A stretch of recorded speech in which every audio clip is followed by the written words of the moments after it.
Hi, friends. Thanks for being here on the last day and the day after St. Patrick's, so fun. We actually kind of have a news peg for this a little bit. Late last week, the Washington Post sent around an email to subscribers about rate increases. Kind of in the fine print, it said, hey, this price was set by an algorithm using your personal data. A lot of people see that and are like, wait, what's going on? So that is my question to you, Lindsay. What's going on here? Isn't the price just the price? Yeah, so this is a great example to start off with. There was definitely a bit of a panic about the revelation that the Washington Post is using subscriber information to set different prices for different subscribers. And I think what this really reflects is, right now it's a bit of a cliche to say that Americans are rightfully upset about high prices. We all just lived through this once in 50-year period of high inflation. Most of us weren't alive the last time there was a period of high inflation. But I think consumers are actually upset about something else in addition to high prices. And that is that how pricing works has shifted entirely under our feet. The way pricing has been set for all of our lives, all of our adult lives, has really changed over the last few years. Look, for thousands of years, haggling was the order of the day, right? You went to a market, you went to a souk, you and I paid different prices for the same items. My dress was a little nicer, the guy tried to charge me a little bit more. You had a little bit of dirt on the shopkeeper, you got to pay a little bit less.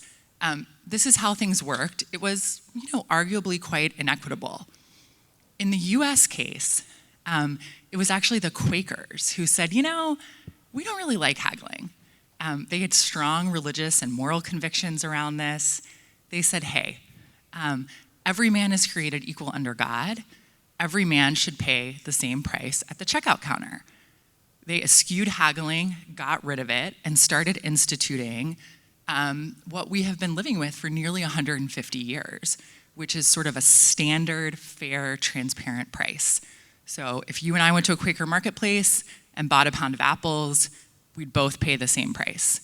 As the Industrial Revolution took over, John Wanamaker's building department stores in Philadelphia, he decides to put a price tag in his store.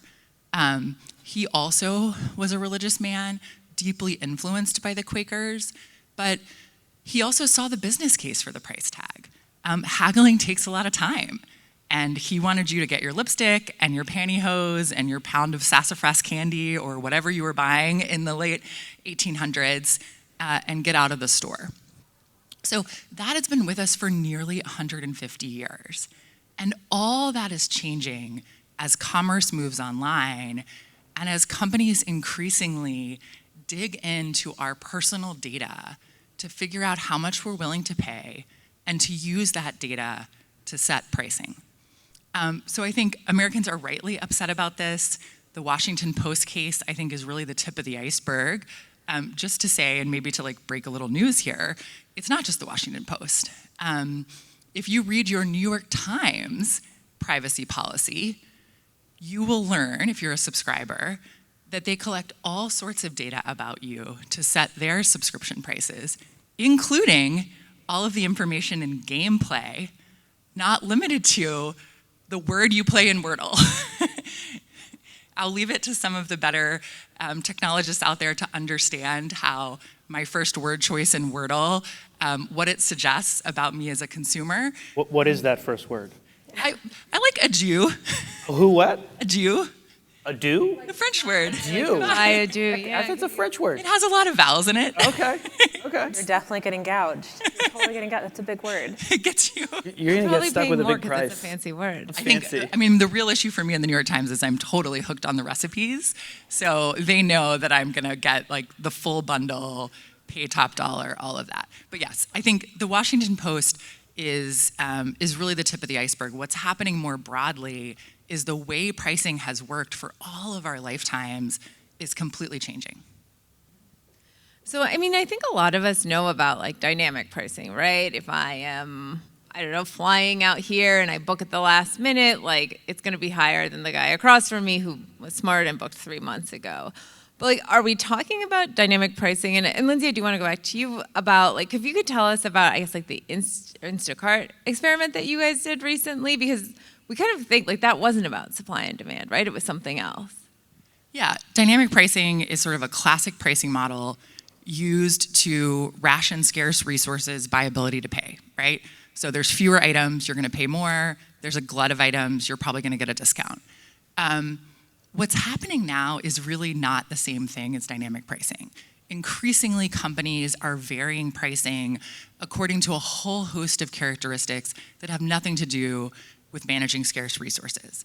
So my organization led some work at the end of last year to expose the fact that Instacart was running experiments on millions of Americans while they shopped for their groceries. Instacart said, hey, we don't do dynamic pricing. We agree, it wasn't dynamic pricing.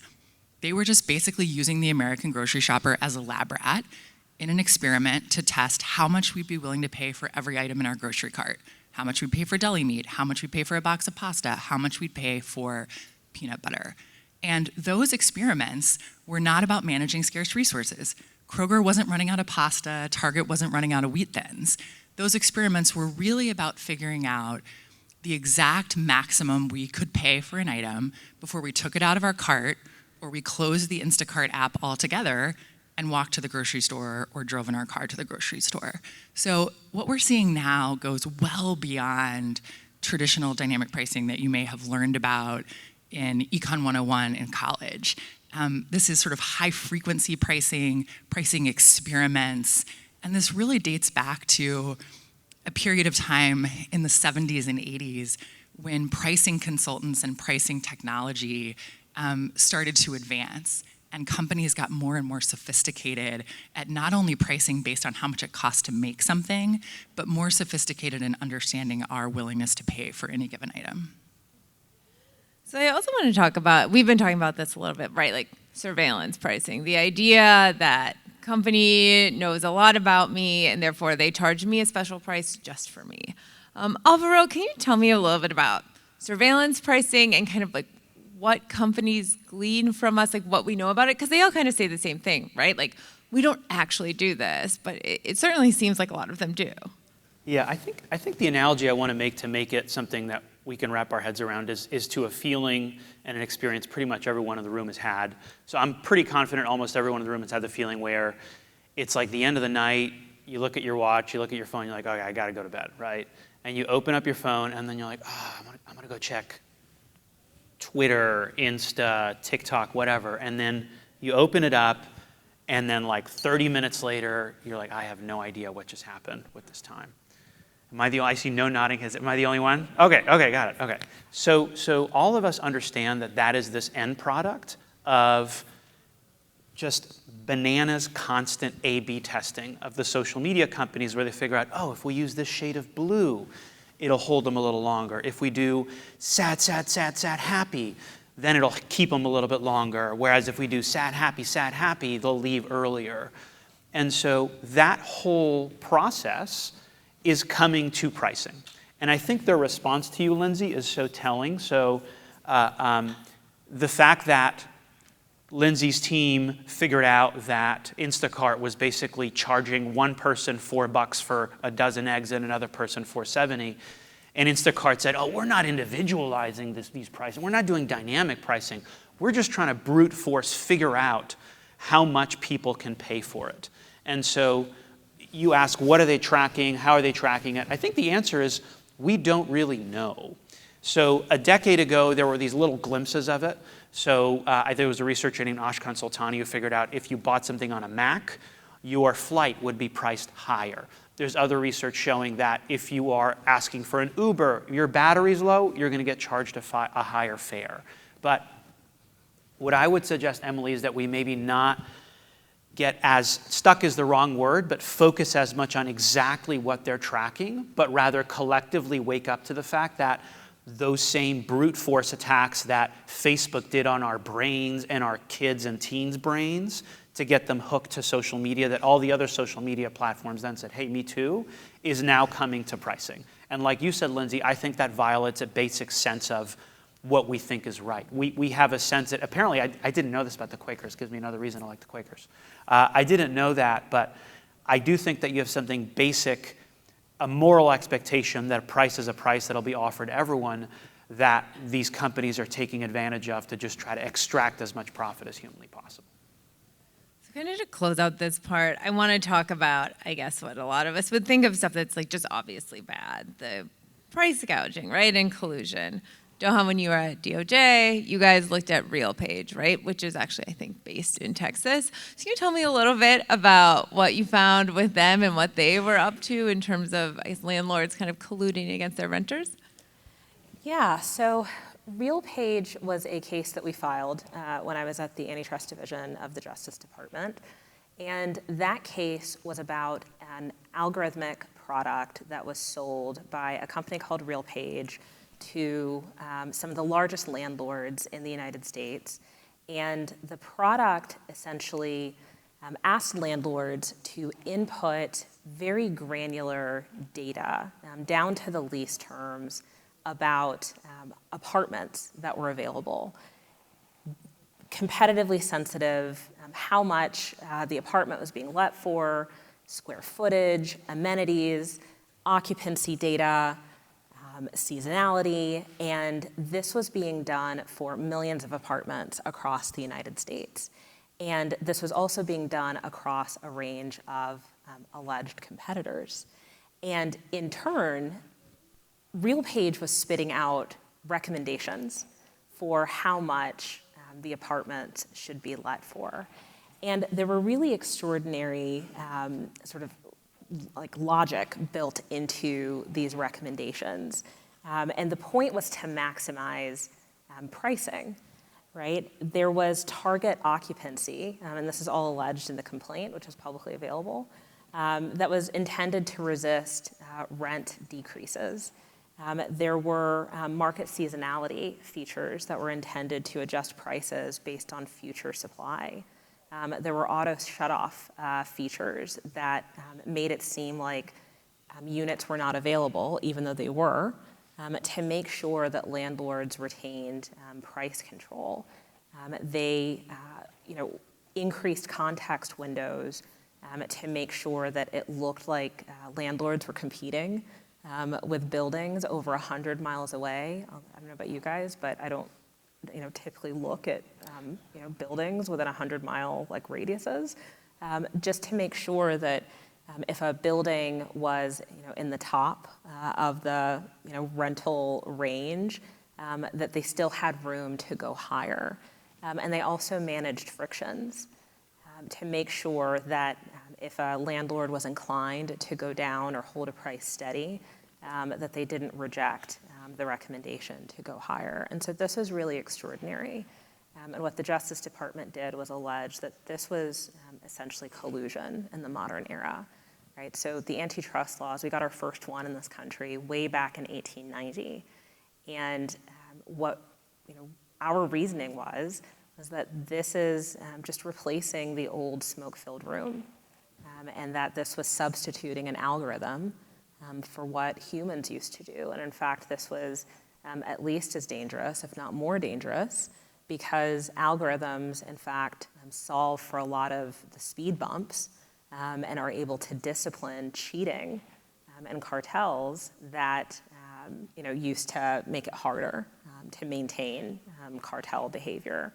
And so we filed a lawsuit with a lot of state attorneys general.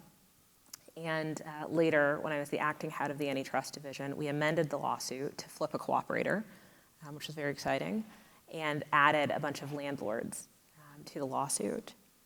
And then that was the end of our administration. So I'll pause the story there. Yeah, wait. What's happening now? Is it still going on? I mean, just quickly. I know we have to move on, but No. Otherwise I'll just Google it after. There are a number of versions of this lawsuit. The Arizona Attorney General brought her own lawsuit. In terms of the DOJ suit, the Trump administration ultimately made a choice to settle with RealPage. I personally did not enjoy that settlement. I thought it was overly lenient for the billions of dollars in overcharges that I believe the American people suffered in rental overcharges because of that scheme. And there have been some settlements with some of the landlords. But I think the proposition is still a very important one. I think Lindsay's explanation and Alvaro's explanation of, how this sort of surveillance pricing looks and how it's evolving is really important, right? You have economists who will tell you, this is first-degree price discrimination, which is, just sort of companies trying to charge you the maximum price. There's second-degree price discrimination, which is like menu pricing, right? You get like discounts. There's third-degree price discrimination, which is, you give discounts to seniors or people enlisted in the military and students, right? Which we all think of as like positive. And then there's just plain old-fashioned collusion, right? Which has been unlawful for a really long time. And I just think these categories are really starting to converge. And companies are doing a really extraordinary job of collapsing these categories and blending, prohibitions on what competitors are supposed to do and, collusion that combines consumer insights with competitor insights and, mergers that really use the diligence process to glean information about different trading partners in the marketplace. And so I just, I think the warning here is that the future is here, and there's really extraordinary insight that is available to companies. I mean, this sounds like a silly question, and obviously I know like you guys brought a case, but like the thing that I keep coming back to is like, how is this allowed, right? And I like, is it allowed everywhere? Like, what are the laws? And I don't know who would like to take it, but like, how is this allowed that like these companies can know this much about us, use it against us? Like, just like quick aside, like recently at Business Insider, we did a story where we all ordered the same meal at the same time, like 6 of us from my job, from McDonald's. Like, and we had different service prices, and we call Uber Eats and we're like, hey, like what's going on? And they were like, I don't know, like we don't do personalized stuff, but like it's something. And so I guess I'm just curious, like how is that allowed, and like how do we know it's even happening? Because unless I was looking at the app of the guy sitting next to me, I wouldn't know that, right? I'm happy to quickly take a stab. I mean, the answer is it's not allowed. It's illegal. And there's this magical thinking around computers. Like it's 2026, but people still treat computers like they're magic. And so to make this even more concrete, so you've probably all heard about the beef trust from like the late 1900s or the early 20th century. So all the ranchers are going bankrupt because all of the meatpacking companies boiled down to 4, and they're all colluding with each other. And they would meet every Tuesday at like 1 o'clock to just fix the prices of beef and fix the prices of wages.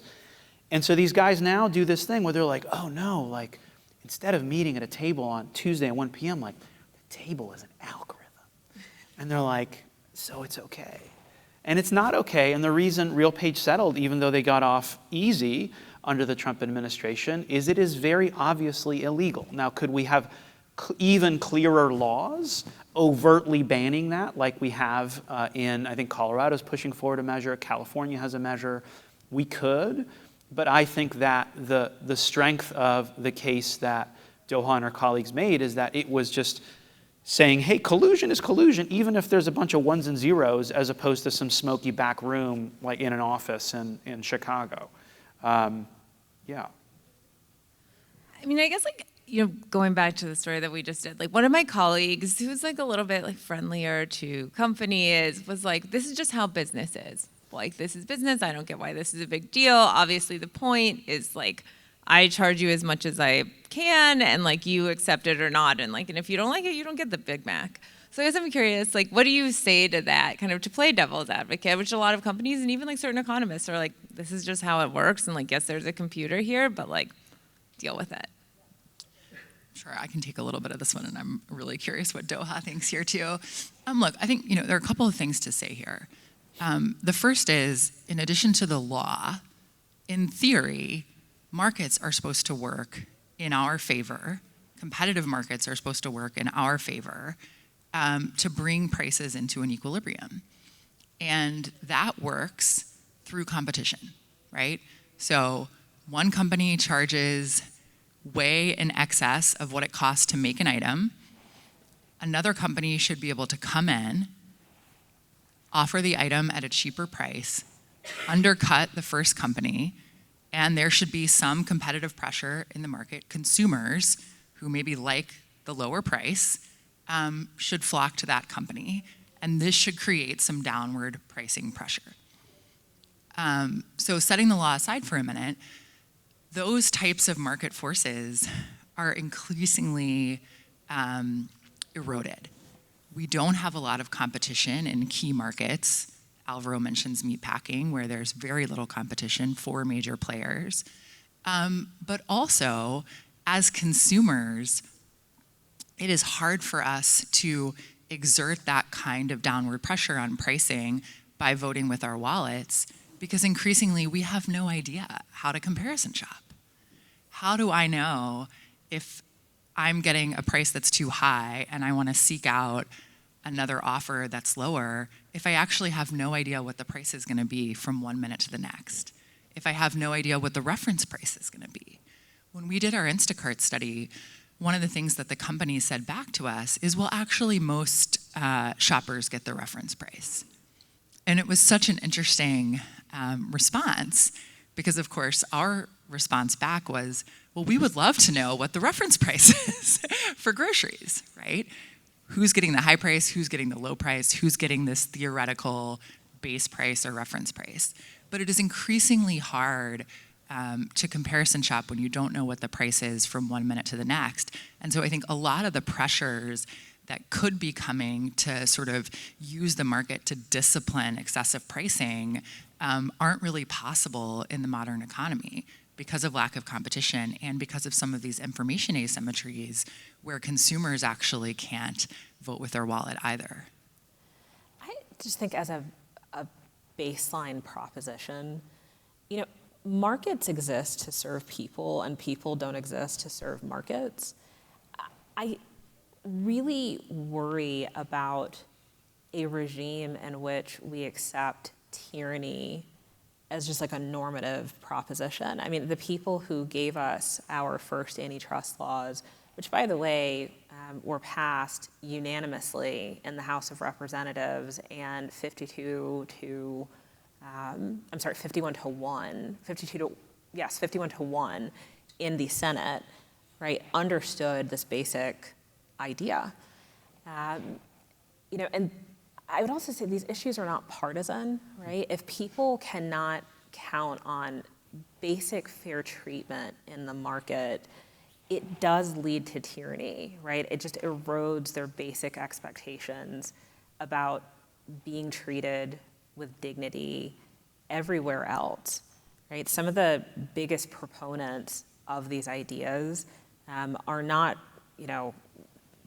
necessarily Dems. I mean, Ken Paxton, like your home state AG, is filing some of the most righteous antitrust cases in the country, and they're awesome, right? Like he was a great friend to us on cases like AgriStats, right, which is sort of an analog version of some of the surveillance pricing cases. Wait, what is that?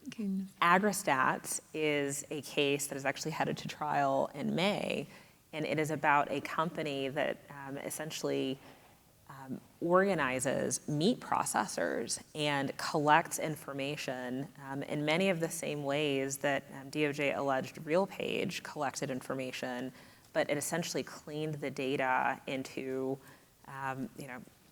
not in the ways of an algorithm, right, but in more analog ways, and organized the industry. And again, we know what a disaster meat prices are, and the way farmers and ranchers are suffering and not getting a fair return for raising cattle and poultry in this country.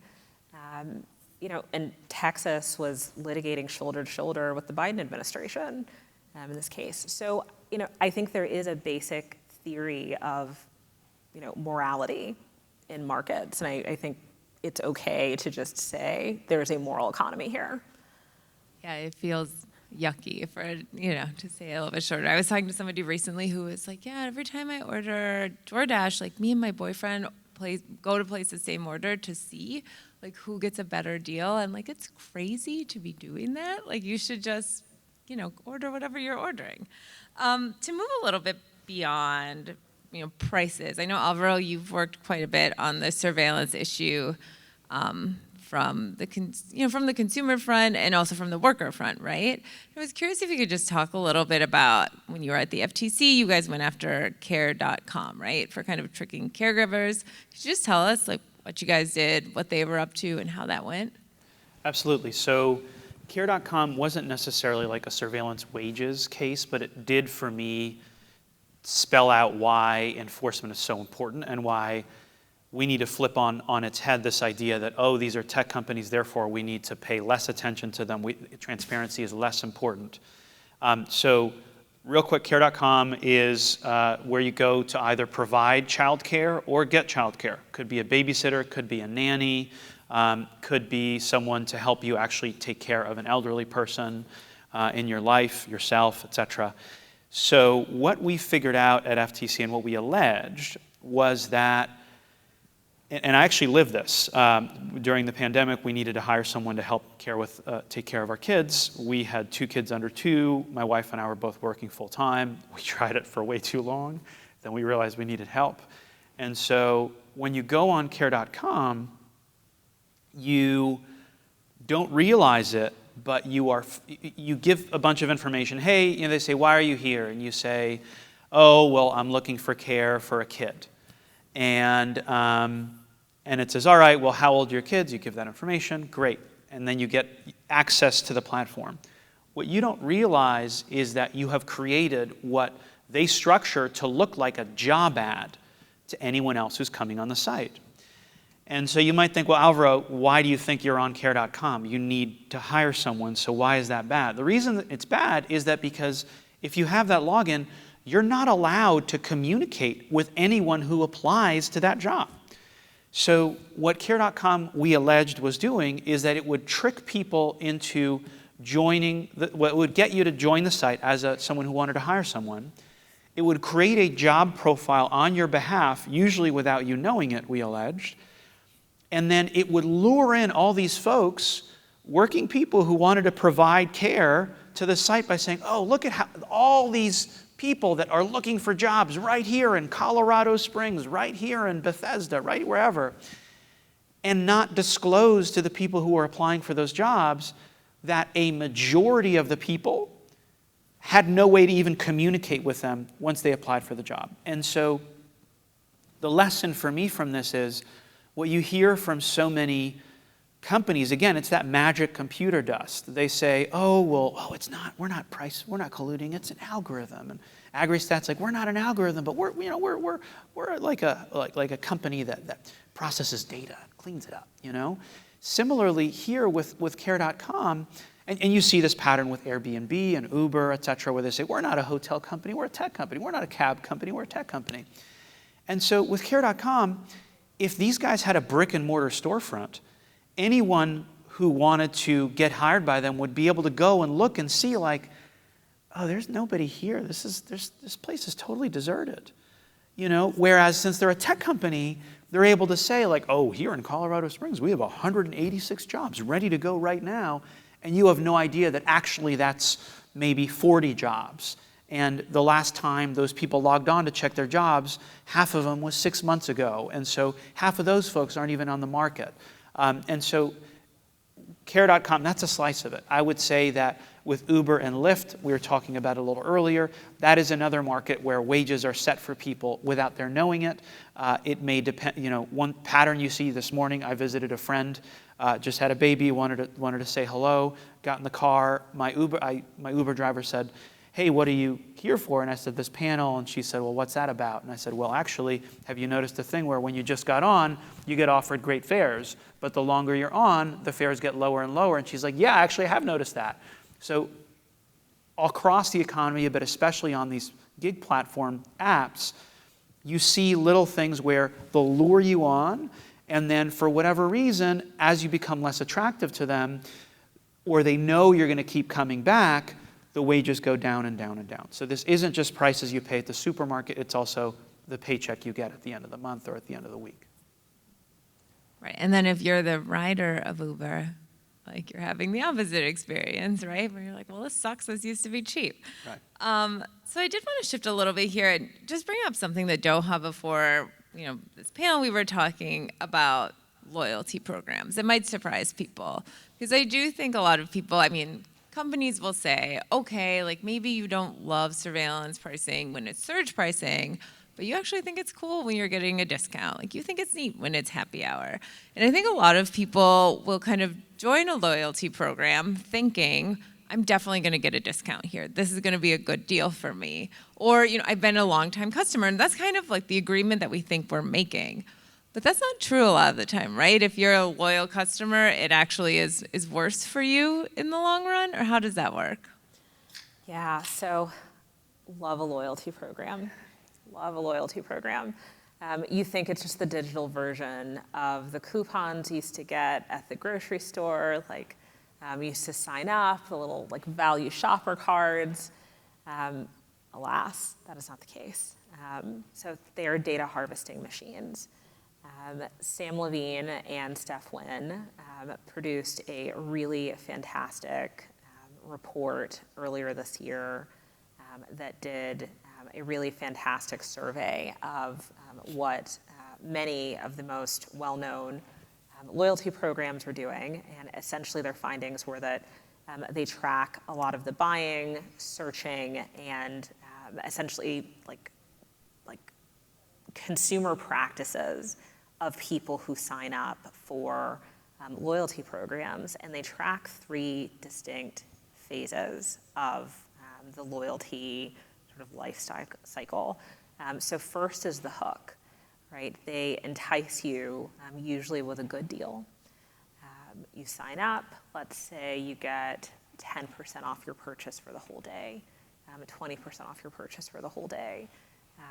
You're there for a little bit of time, you start getting a few good deals, that's all good, you're happy. Then comes the second phase, right? You are hacked, they call it hacking, right? This is the phase where they are building deep insights into your consumer practices and habits, your web browsing, your buying habits, your purchasing habits, your location data, all of this information, right? Your urge to download apps. And of course, we know when we download apps, you're giving over so many other permissions from your phone that have nothing to do with the purposes of the app itself. And then there's, of course, the hike. That's the final phase. The discounts get a little bit more stingy. By that point, the company has built a really good profile of you as a user. And this is really the direction of a lot of loyalty programs. And they also detail like a 50-state survey of how this is probably unlawful under a number of state consumer protection laws. But there's bad news because there's often a carve-out for bona fide loyalty provisions in a lot of state laws. And so what they propose is that state attorneys general and people in this policy space take measures to really examine whether the loyalty programs are in fact acting as loyalty programs or if they're really being used as surveillance tools. So suffice to say, I deleted a number of loyalty programs after reading the report. That's fair. Can I just add something here? I loved this report. I thought it was really fantastic. But one of the other things that has become apparent is, look, groceries are not a high margin business, right? Yeah. These companies, Kroger, Walmart, Albertsons, their highest margin book of business is now selling your data, right? It's not the majority of their revenue, but it's an increasing share of revenue, and it's the high margin business, which means that this is the business companies are interested in expanding on their indexing on it. And so, 95% of transactions at Kroger happen through a loyalty card. So think about the wealth of data that the company is able to collect on you during the harvesting or hacking phase. It's just becoming a sort of part of modern life, but it's something really worth thinking about as we analyze even sort of the grocery store. No longer just selling groceries, they're selling your data. That's really the high margin book of business. So like nobody should feel bad about making up a new email address every time they want to sign up for a discount is what I'm hearing. So we're good on that. So I do want to move on a little bit to solutions before we do some audience questions. I live in New York. Right now we do a thing where like the companies have to tell us that they're using our personal data to set the price, which is like neat, but also like just go with it. Are there places that are like doing this right, or any legislation that you all are excited about that you think could help this problem? I don't know. Yeah, I mean, the New York disclosure law is interesting. It's really interesting for people like me who do research because it provides a very ready-made population of companies who are using algorithmic pricing. And so we have a better sense of how consumers are impacted, how many consumers are impacted. It was also really interesting when New York passed this law because it sort of smoked out the opposition. The National Retail Federation and some of the large trade associations for the major retailers really came out swinging. And they didn't do that to protect your discount. They did that because they're making a lot of money using this data to raise prices and boost revenue for the companies. And so I think the fact that companies are fighting these provisions tooth and nail, I think is really suggestive of how widespread they likely are and also how much revenue these programs generate for companies. Look, this is actually a really burgeoning area of policy right now. We're really at the vanguard of it, but your local congressman, Greg Casar, introduced the first piece of federal legislation banning surveillance pricing. Obviously, that's not moving at the federal level right now, but there is, as Doha said, some interesting stuff happening on a bipartisan basis. The Republican-led House Oversight Committee is taking a look at some of these practices. The Trump administration's Federal Trade Commission, in theory, launched a probe of the Instacart pricing experiments. And the real action, of course, is at the state level, where states are moving to consider more policies banning these types of practices. Just earlier this week in Albany, a group of New York lawmakers rolled out a more aggressive suite of policies, including a ban on surveillance pricing that would go much further than the mere disclosure or transparency requirements that came online late last year. So I just have to say that that reaction to the disclosure law did crack me up, because a lot of these challenges are constitutional challenges. And so it is funny to just think, the retailers are like, the US Constitution protects my right to surveil these consumers. And you're like, that's a stretch, that's extraordinary. Yes, there are state laws that are winding their way, or state bills that are winding their way through various legislatures. On the algorithmic collusion front, California, has a really robust, effective ban on algorithmic collusion that took effect earlier this year. I do think it's bipartisan. People get really, really upset when they hear about this stuff, as they should. As a longtime federal prosecutor, I am sort of hopelessly in love with the American people, and I love how fired up people get when they hear about this stuff. And so I put all of my faith in the states, even if things are a little shaky at the federal level legislatively.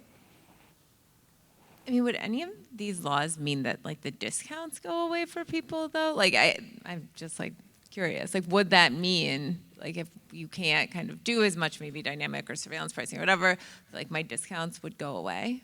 I mean, that's the threat that these companies make, right? And I'm suspicious. I'm suspicious because if you just think about business strategy, the entire theory of price discrimination is that price discrimination is actually very costly for companies, and you should only have time to do it if you have high fixed costs, right? Like that's what the economists typically tell you. But if you have markets that are good and consolidated, right, because frankly we have permitted too many mergers and they're oligopolistic, they're already probably moving in tandem. And so, there are probably other measures that we should be putting into effect. And if you have good policy across the board, they probably need to just be moved back into competing on the merits, right? And so, these issues are not, they shouldn't be viewed in isolation, right? There's a broader fight for better anti-monopoly policy, better bank regulation, better credit controls, better consumer protections, an actual return to fair dealing,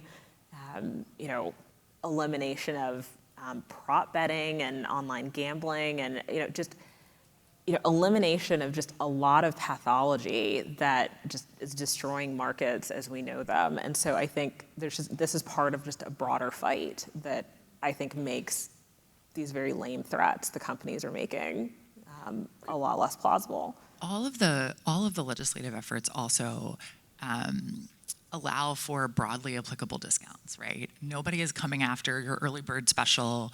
Nobody is coming after your veterans discount. Nobody's coming after your AARP discount, right? Broadly applicable discounts are all possible, allowed, encouraged in all of these legislative efforts. One thing I will say about this sort of discounting is, if you flip it on your head, if you get a discount and I don't, I'm paying more than you, right? And that is what people are rubbing up against. We've done polling on this. 84% of Americans say that they think that you and I should be charged the same amount for the same item at the same time, right? That's that sort of fundamental bargain that we started this conversation with, that there was a bit of fairness, some transparency, some uniformity in pricing, and all of that is under assault. And I think these companies who are waving around this idea of discounts in an effort to sort of scare people away from these legislative efforts, just agree with Doha. I don't think it'll fly. And they're not, to be very, very clear, they're not saying they won't be able to because it'll be legally prohibited. It's a threat. They're saying those are nice discounts you have there. It would be a shame if something happened to them, right? I mean, that's how that should be understood. So I think everyone should understand what they're saying very, very clearly, right? They're not saying the law will take your discounts away. They're saying if you don't allow us to predate on people, that we might be less generous in the future, which is crazy.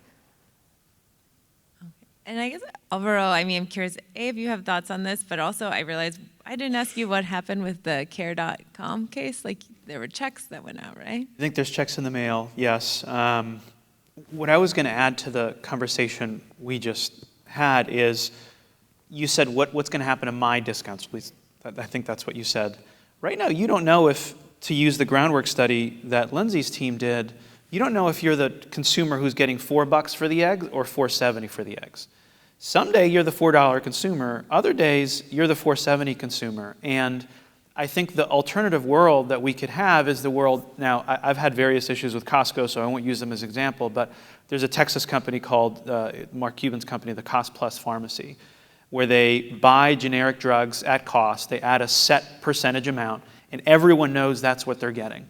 And the business is doing great because instead of going online and feeling like you're about to get screwed, with an airline ticket or a health insurer, people interact with a company, whether it's Cost Plus Pharmacy or Costco or a comparable company, and they know they're going to be treated uniformly.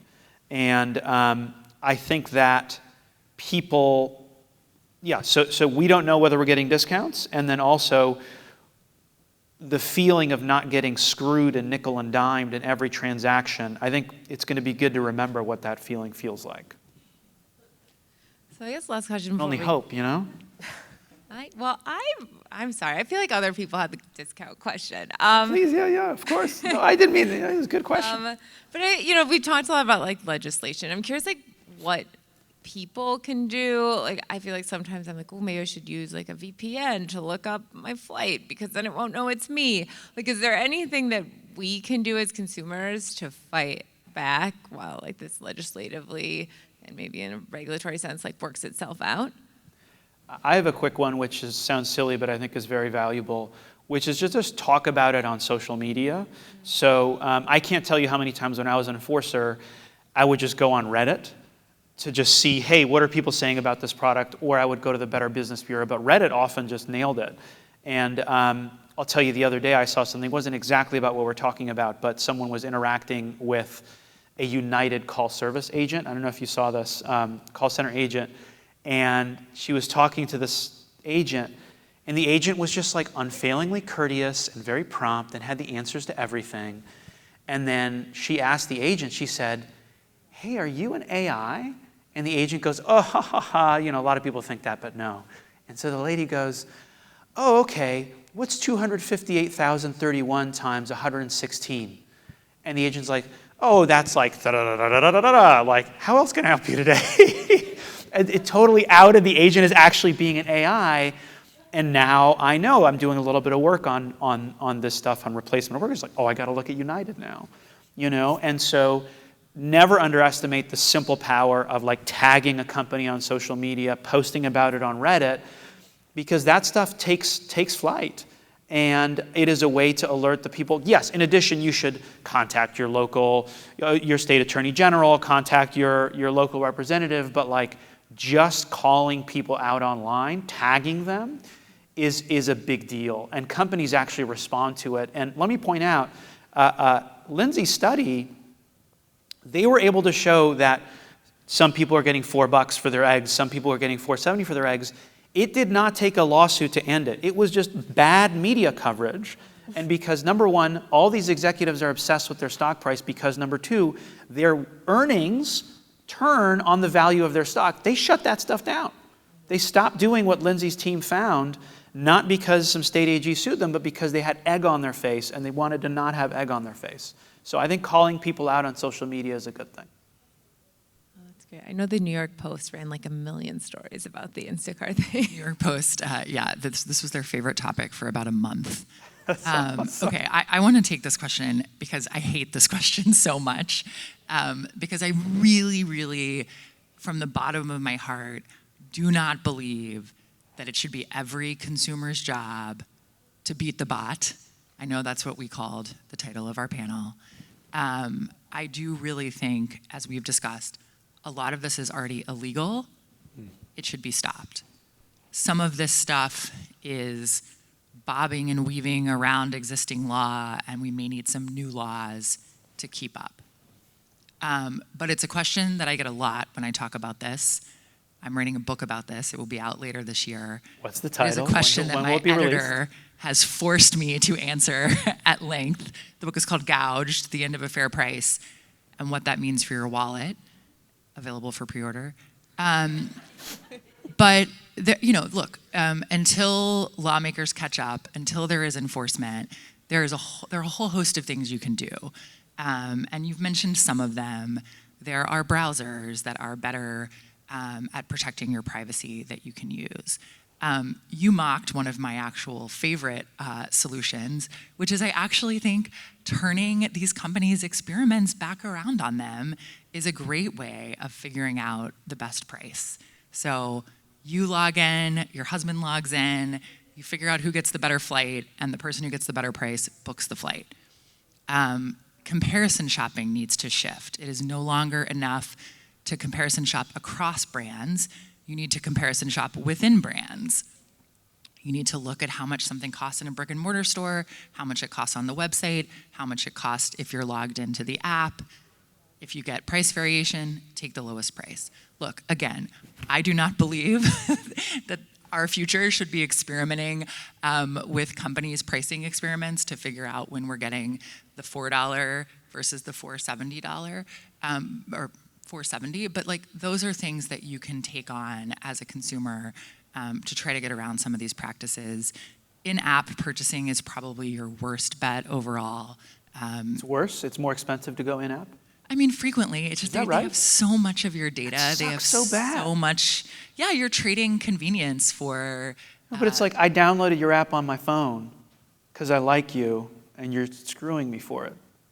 I don't like that at all. Oh, okay. The more you Sorry, go know. ahead. I mean, That's good to know. Okay. Where's the best? Prices. It really varies. depends. Okay. Yeah. Okay. I mean, I'm a privacy maximalist. Like, I don't have devices in my house and like Alexa and all that. Like, we don't do that.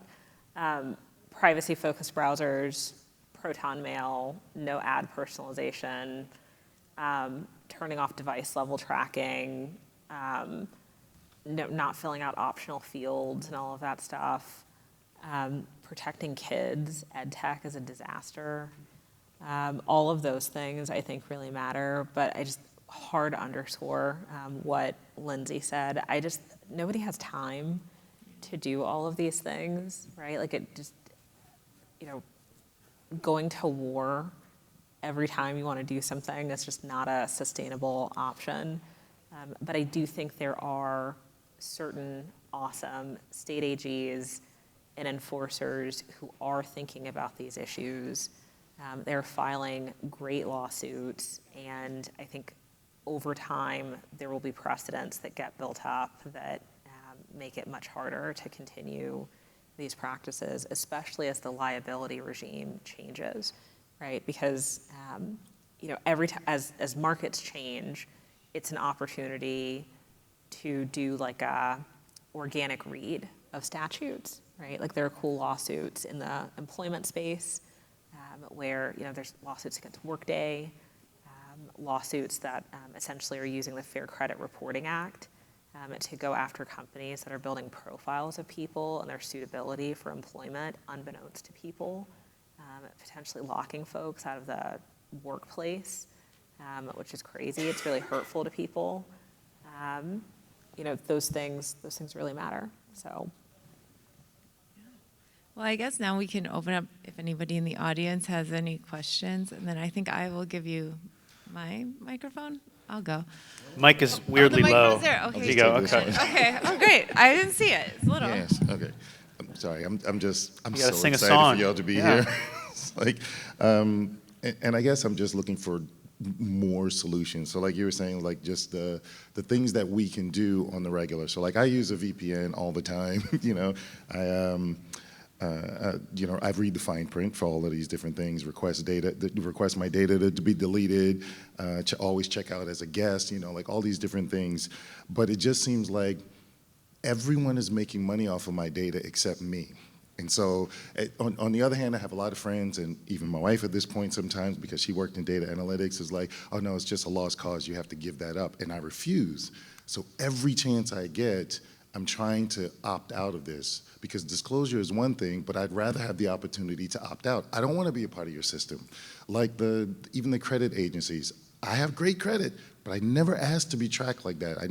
No one ever asked me, and there's nothing I can do about it. So I'm just trying to always find more ways that we can use to kind of protect our data, limit our data, control my data, because nobody likes GDPR here, and things like that. So it's just, what can we do? I'm always asking for more options. If you have it. Sorry. One quick solution, one small trick.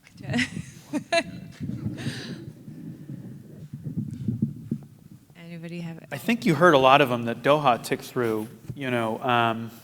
I don't know if there's many more after that. The other thing that we do is my wife has a Rakuten account, and it does feel good, like they're tracking your data, but at least they send you a check.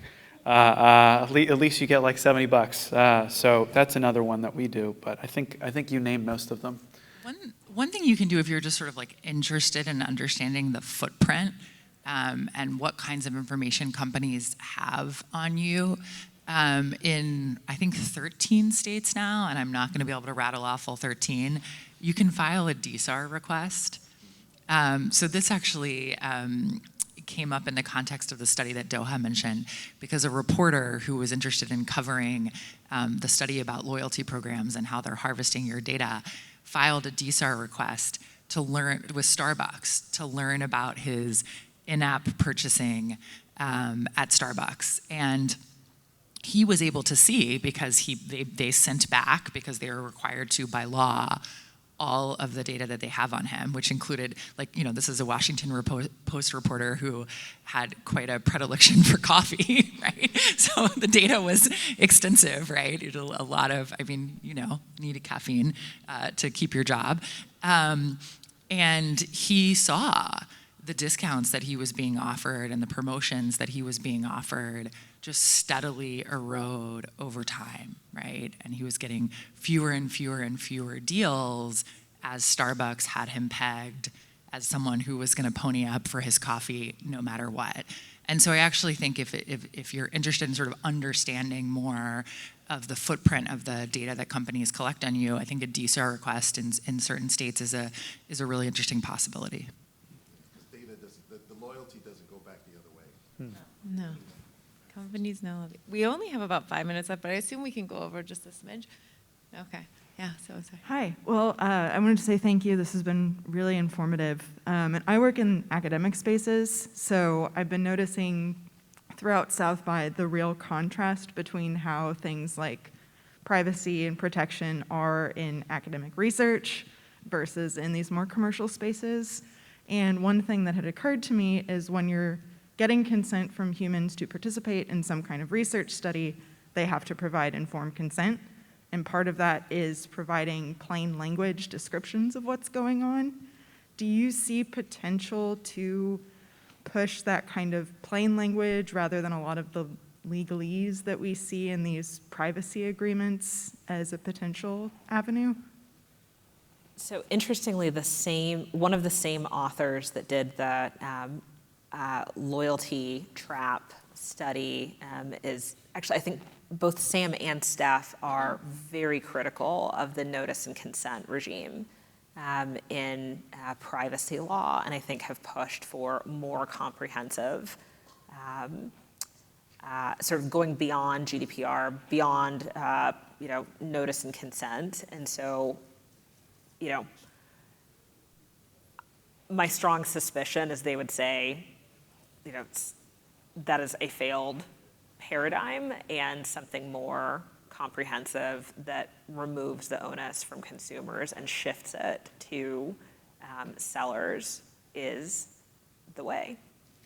If I could just quickly offer, I'm in the same camp, and I did a bunch of privacy work before, and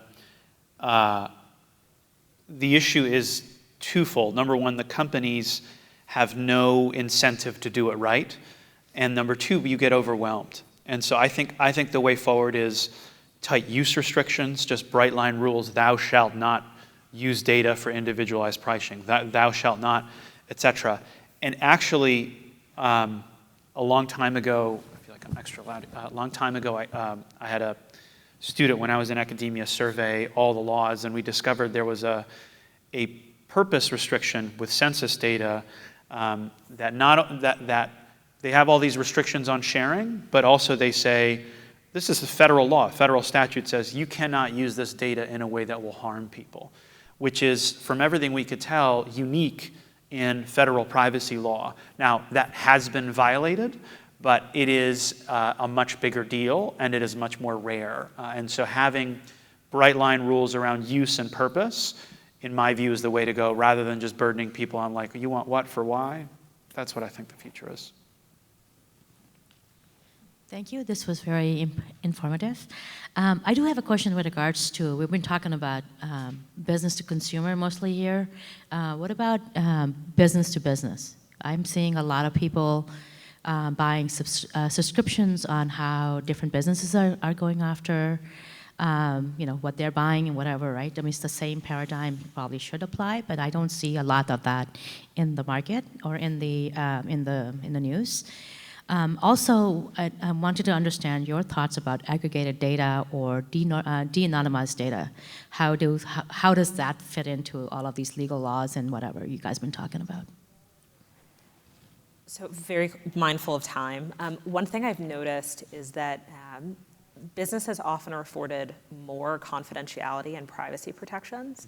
And so, for example, if you look at the confidentiality and privacy protections afforded in different like tiers of subscription for a ChatGPT account, if you buy a business license, there's sort of automatic protections there because there's sort of an understanding that you don't want to launder like PII or something through an LLM, whereas individuals are often left vulnerable. And so I think the law will often inherently respect business confidentiality in a way that frankly individuals often are not. But it is an interesting issue, and we probably should talk more openly about distinctions in B2B versus B2C, kind of transactions. And I'm sorry, the second question was? Your thoughts around aggregated data and De-anonymized data. So in California, this was something that the legislators thought about in crafting the algorithmic collusion ban. I think there have been efforts to think about, public data versus non-public data, but frankly, there is a version of the world where information is just dumped, and you still have essentially a cartelization problem, and consumers are still left vulnerable. And so the design of the statute has largely obviated that world. And so in terms of skating to where the puck is going, that's like a paradigm that, I think is going to go away in terms of its value, particularly if companies have access to a lot of information that their competitors are no longer treating as competitively sensitive and hiding. I did just get the wave that we have to be done, so I'm sorry. What if but, it's really quick? But I think we're all sticking around, so come say hello. And We'll answer your questions. They will answer your questions. All right, and thank you guys so much. Have a great rest of the day.